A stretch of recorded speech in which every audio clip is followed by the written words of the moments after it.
Today we are at another Nursi webinar series with Professor Mykhaylo Yakubovych. Welcome, Mykhaylo. You are most welcome to our webinar series. Actually, today we will listen from Mykhaylo about the late Ottoman Tafsir tradition, reform or tajdid, or with the within the relation of Nursi's book about tafsir of İşaretü'l-İ'caz, fi Mezanni'l-İcaz, and he will be making the frame of that. Before that, with your permission, I will try to give brief your info about you. He is actually quite well known in the area. But for those who are new into area, just I will introduce Mykhaylo Yakubovych. He is born in Oslo, Ukraine, and he obtained his PhD in 2011 from the National University of Oslo Academy with a study on interreligious relation in medieval Sunni traditionalism. And he is currently a member of research team on the ERC, European Research Council funded project, the GLOCUR, the Global Quran, University of Freiburg, Germany. He is established at the moment there, and he studies Quran translation produced by international institutions and publishers with a focus on Central Asian and Eastern European languages. He is the author of an annotated translation of the Quran into Ukrainian. It is first published in 2013. Along with several books and translation from Arabic and many research articles published in academic journals from UK to Turkey, Saudi Arabia, and Australia. And Yakubovych has conducted several academic projects on the Islamic manuscript heritage, including the post-classical intellectual history of Crimean Khanate at the Institute for Advanced Study, Princeton University, USA, and 16th, 17th century Quran interpretations produced by Lithuanian Tatars at Nicholas Copernicus University at Poland. So welcome, Mykhaylo, once again. You are okay, inshallah. You are in good health and spirit, hopefully. Welcome. So we will listen it eagerly with the title of The Last Ottoman Tafsir, Tradition and Reform inside Nursi's İşaretü'l-İ'caz. Please do welcome.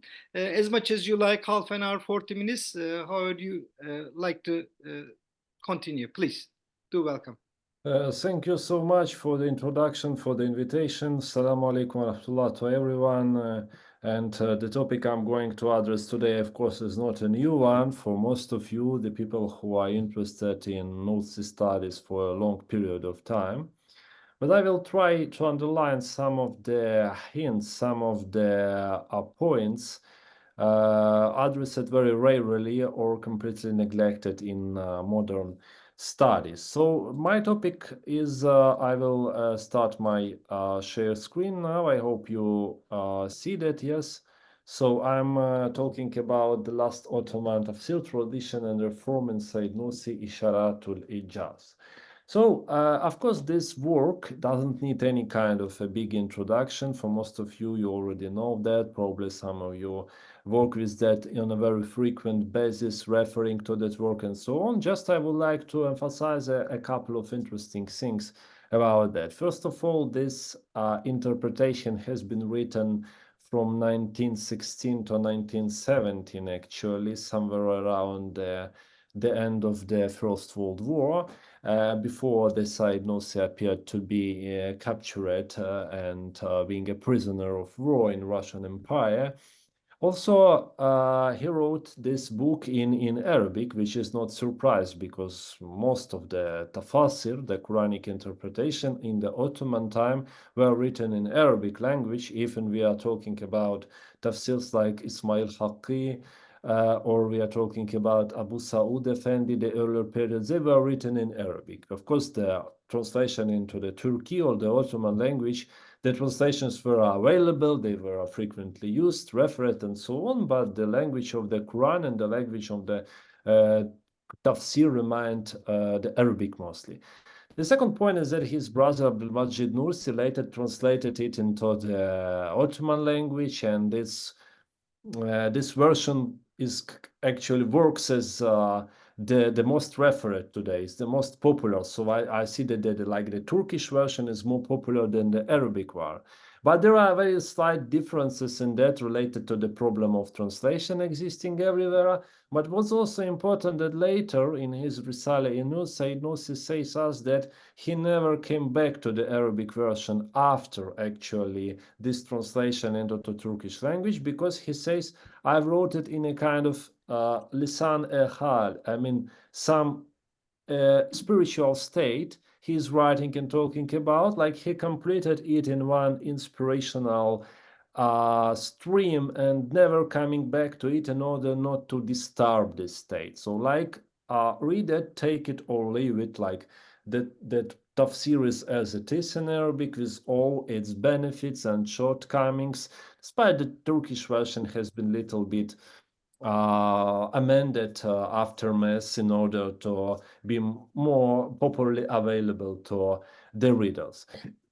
Also, the important point is that talking about this tafsir, sometimes in most studies, people say that it's actually a Said, the old Said, who wrote this tafsir, mostly referring to the traditional Ottoman scholarship, sometimes to the old tradition before actually Said Nursi became an influential preacher, a popular preacher with many students, with his own circle and so on. So it looks at the first glance like a book written by the madrasa graduate, by the person with religious education, written for the religious scholars. But when we are reading it in more profound perspective, we see many interesting points I would like to highlight it today. So I'm talking about reform and tradition, and just imagine it has been written in the very end of the Ottoman Empire, the times when we have such big scholars of Islam, like for example Mustafa Sabri, the last Sheikhul-Islam of Ottoman times, who never accepted the Republican Turkey and ended in Egypt, and many others who continued to be in some way affiliated with the Ottoman Empire or thinking of Islam in the terms of the crushed caliphate, actually. So we have many interesting trends in both Arabic version of İşaretü'l-İ'caz and then Turkish version of İşaretü'l-İ'caz, translated later already in Republican Turkey. So there was a time of very big transformation happening in all the Muslim world, and in some way I see this interpretation a kind of spirit of the times. So if someone wants to engage into the intellectual spirit of those times, some feelings of disappointment, some feelings of crisis, some feelings of instability and uncertainty, probably same like we experience now in hundreds of years after that. So this tafsir is a very good page in modern not only Turkish, but I will say Islamic history and actually history of the world, because it's really a big work. So here we have Badiüzzaman with some of his letters, writings. Also, we know that most of his writings were written by his students, then edited in his presence. But this tafsir actually, its first draft has been written by Badiüzzaman himself. Not it's like if for some later works we have a kind of dialogical tradition, when we have a master, when we have a tradition, less or more traditional technique of imla, and the people writing that and then reading it or like reciting it, then master checking, sometime making an amendments and so on. So here we have like an author and we have his writings. This is about the Arabic version. For the Turkish version, it's little less or more similar, because there was a translator, then Badiüzzaman reading himself, some of his students, and so on. I'm not going to engage a lot in this history, because we have a couple of editions starting from for example, recent Diyanet edition is one of the best, I think, with many manuscripts and printed versions used. So when we are talking about reform and tradition in Islam, we have something like pre-19th century discussions over what is tradition and what is reform. Because usually when reading people like Jamaluddin al-Afghani or Muhammad Rashid Rida or Muhammad Abdo, so we see that the people coming and saying that, okay, something wrong with Islamic Ummah. They're talking about Muslim solidarity in a very big terms, like talking about Ummah and so on.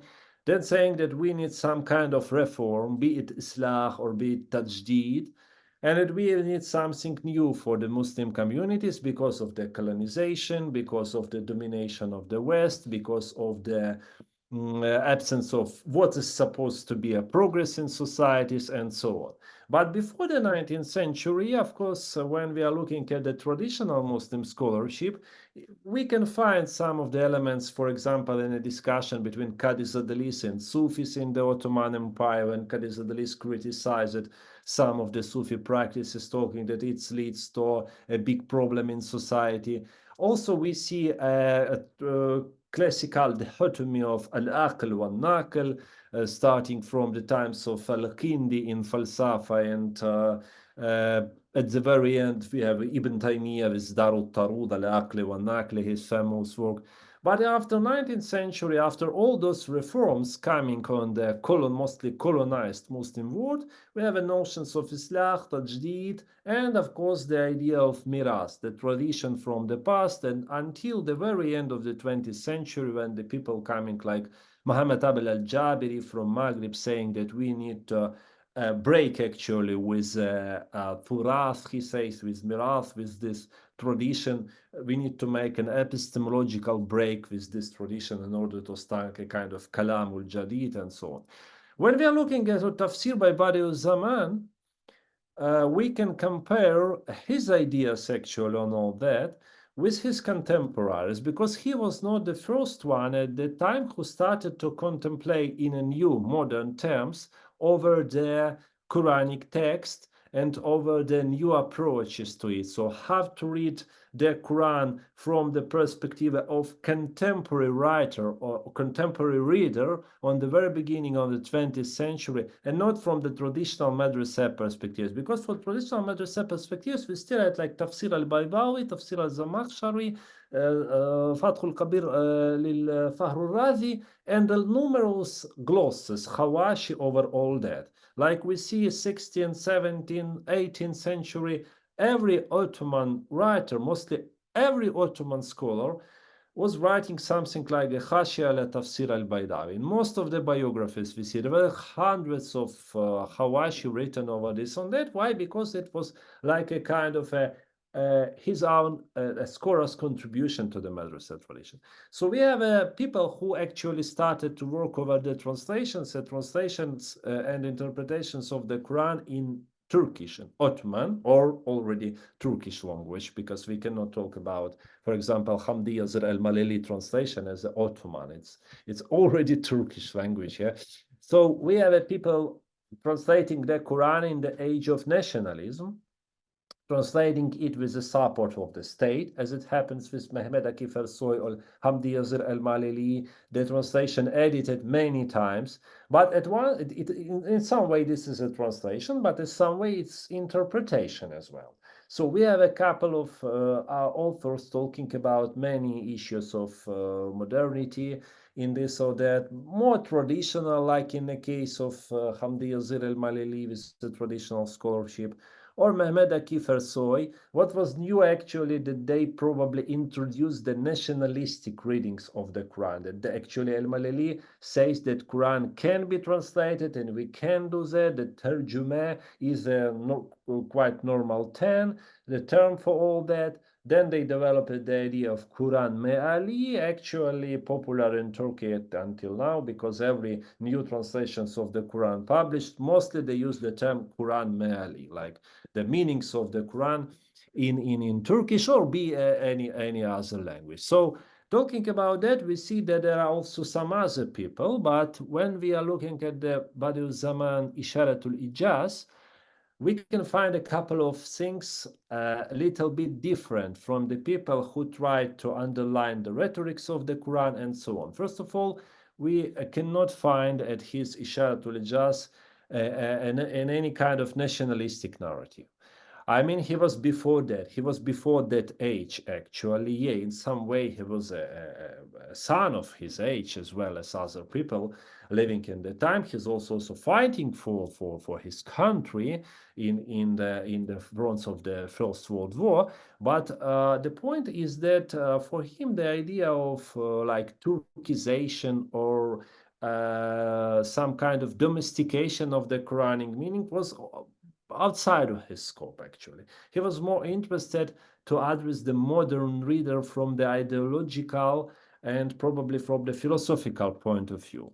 So when even we are looking at the sources he used, we see that in contrast to many other tafsirs written in his time, like Ismail Isbirli or El-Malili Hamdi Yasir, so we see that when they refer to the traditional Muslim exegesis very frequently, in Badiüzzaman Tafsir we see just very few links to the traditional Quranic interpretation. For example, only one case, when I look at the Turkish version, only one case I see where he mentions Fakhruddin Razi at his Tafsir al-Kabir about Dalil al-Naqli, and this is about prophets. You see the text in Turkish. I think most of you understand that. So how Fakhruddin Razi approached that issues, and that's probably because for those who know how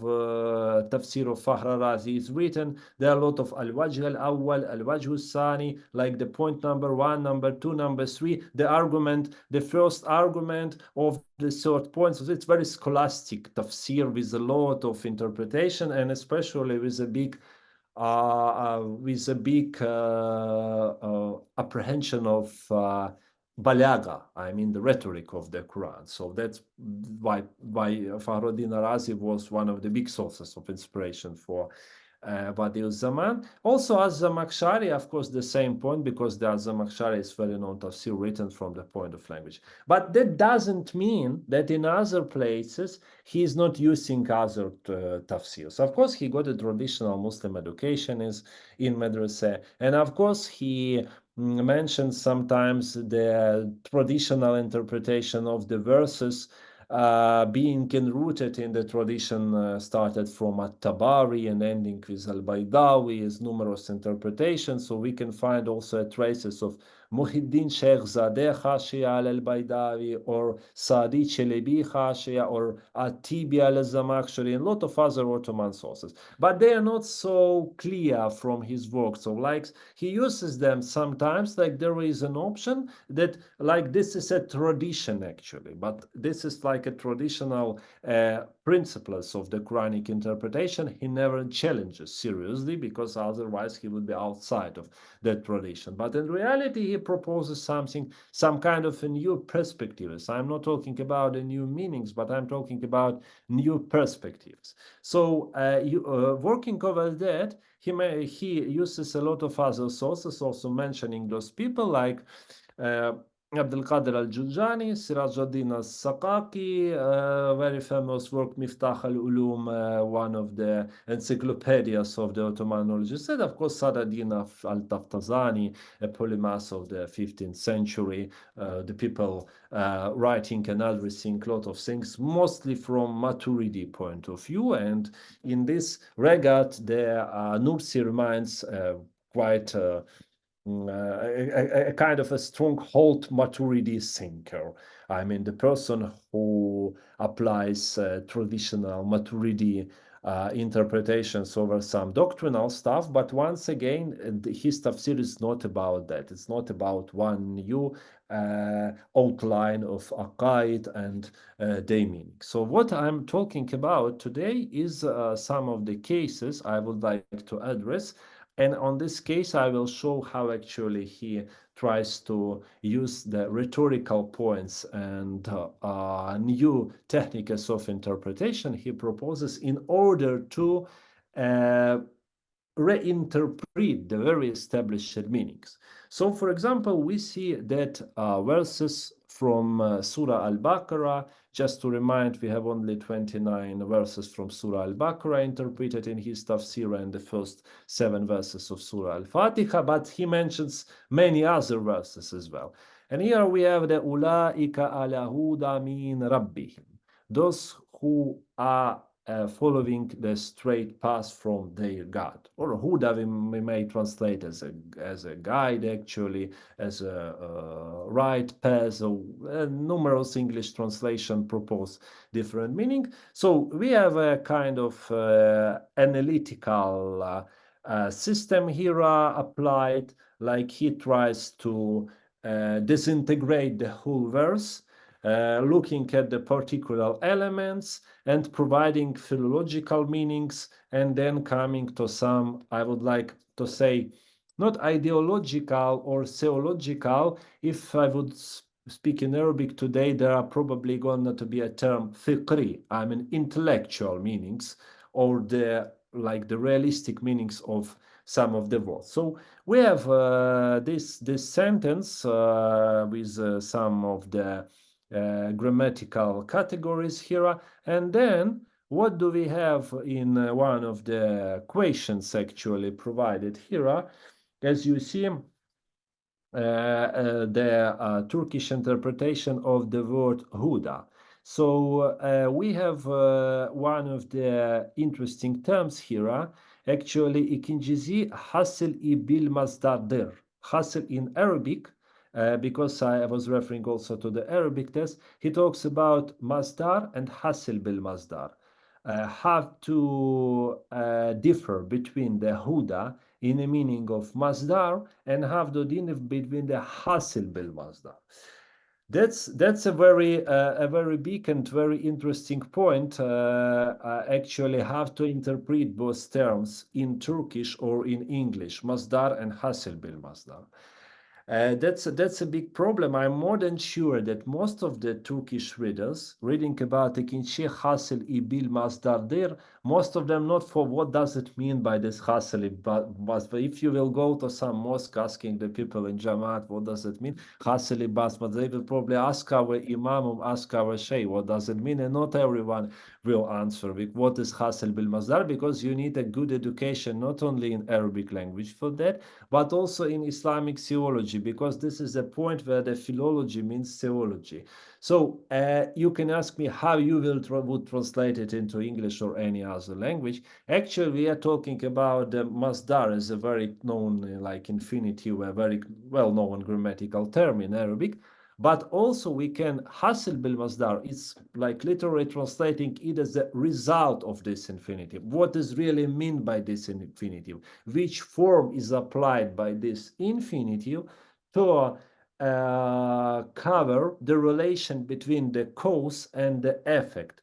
Sabab illa actually or sabab in Arabic, and ma'lul. Illa and malul. So about the reason and the cause, the effect actually some masdar makes. So this is in that particular verse we have an idea of Huda, divine guidance actually, and the people are happy, or they are will be with God, they will be in paradise. Why? Because they really under the kind of the divine guidance. So this is a cause, and this is an effect of this divine inspiration to them. And this is not the only place where he mentions both terms. If we are referred to the traditional tafsir, we will not find this.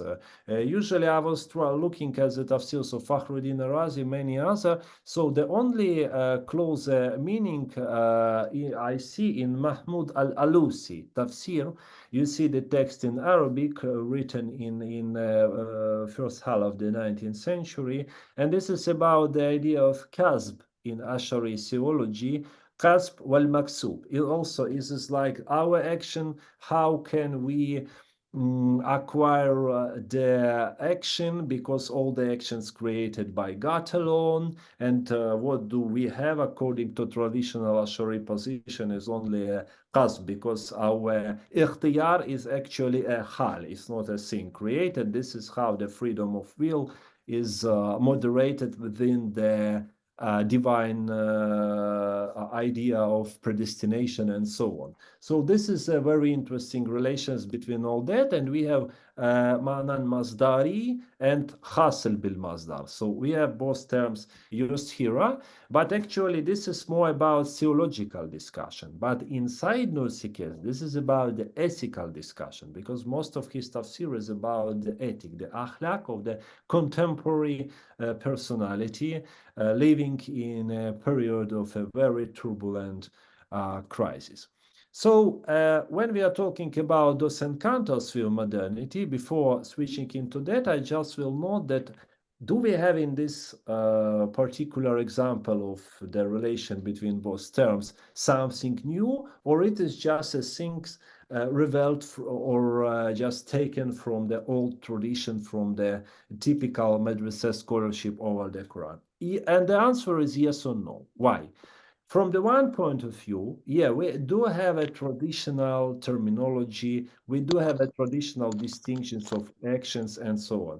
But from the other point, we see a new approach over to that. So like Said Nursi operates at traditional terms, but the perspective he works over that is really new one. It's not just about a discussion over some typical theological debates, but this is a kind of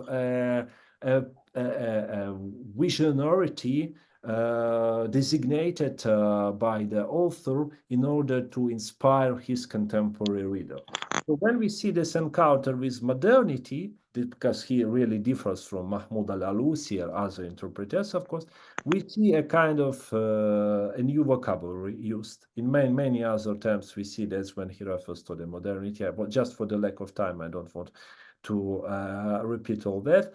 Then the definition of the lights as a discovery of beings, like a human being discovering everything around, contemplating over. It doesn't mean that someone contemplated years ago from Aristotle to al-Baqillani or al-Ash'ari al-Maturidi, and we just follow that as taqlid. But it's every human being is able to contemplate and open this or that perspective. So Kashaf Mawjudat. Then we talk about the Quranic wonders as akin to scientific progress. The idea repeated well in Risale-e-Nur later when he addresses this issue in 30s and 40s, just in 10 and 20 years after İşaretü'l-İ'caz is written, that Quranic wonders are kind of hints or even the prophecies about what's going, like how the humanity will achieve something. Then the ethical ideas, created, of course, by the First World War, because Badiüzzaman frequently refers to the First World War as the big catastrophe the world is experiencing, and also because of the big transformation happening in Ottoman Empire and then Republican Turkey, because that's a big particular case.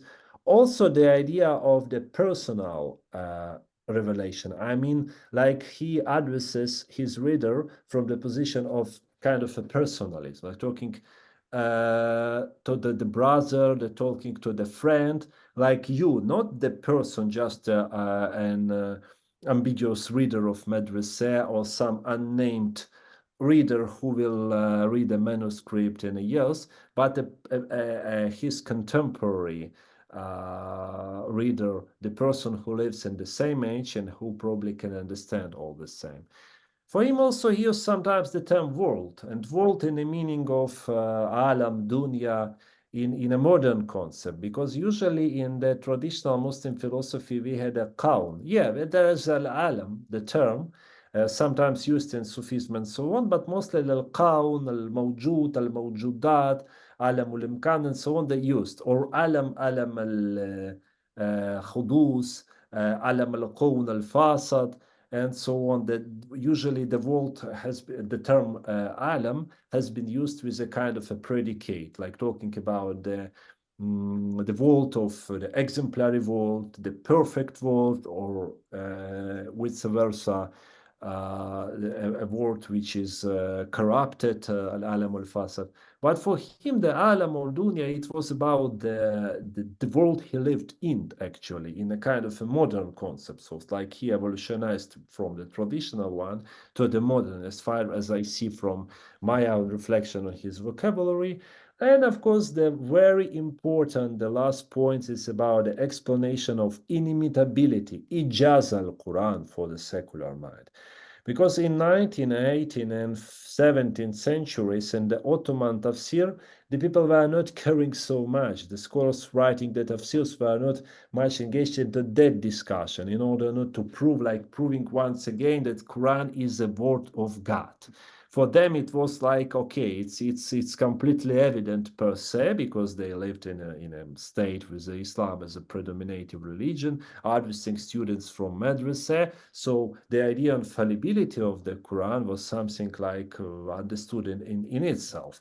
For the side Nursi, the challenges he addresses them, like challenges of materialism, atheism, and so on. For him, this inimitability was a very important point to address. And this is why he applied a traditional spectrum of Balaga arguments coming from Az-Zamakhshari and then from Jurjani and At-Taftazani, implying them in order to prove that for the modern reader, actually. Like he felt that there are people challenging the Quran completely as a book of divine origin, and this is why he used traditional techniques and approaches in order to promote the meanings really modern for the readers, because like he faced once again the discussion happening in 8th and 19th century when Mezanni'l-İcaz, for example, by al-Bakilani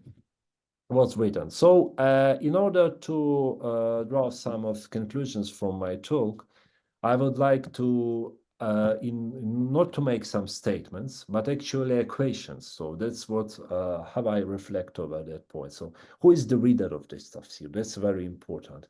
Is the reader a person, any kind of educated person in the Ottoman Empire, a person graduated from madrasa, or is actually a reader, a mass reader, a reader who is interested in the Quran as the text itself?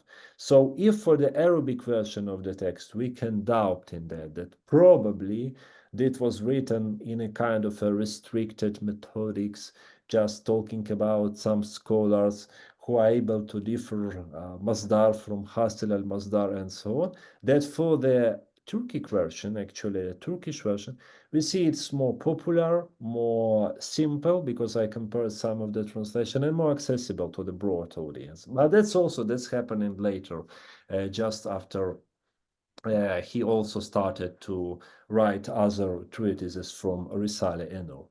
Then we have a classical like we have a lot of tafsirs, and according to Johanna Pink approaches to the tafsir, she differs modern Quranic interpretation into three categories. The Quranic interpretations promoting doctrinal things, talking about some aqidah, like we have Salafi tafsirs, then talking about guidance, akhlaq, and so on, sometimes political, and then talking about education, when someone wants to impose over the readers the very idea of the Quranic history, Islamic history, the idea of some of the fiqh issues in the Quran. So how we can understand the Quran from that, Sayyid Nursi, İşaretü'l-İ'caz, from that point.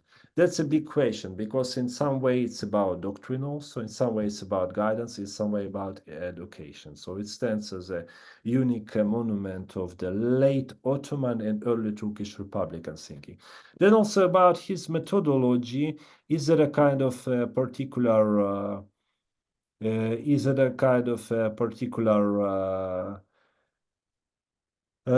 method he uses for some of the, or it's a kind of a new manhaj fi tafsir actually? Is a kind of a new approach or it's an old approach? So yes and no, once again, an answer. So we have an idea of the, I would like to say, light reformism.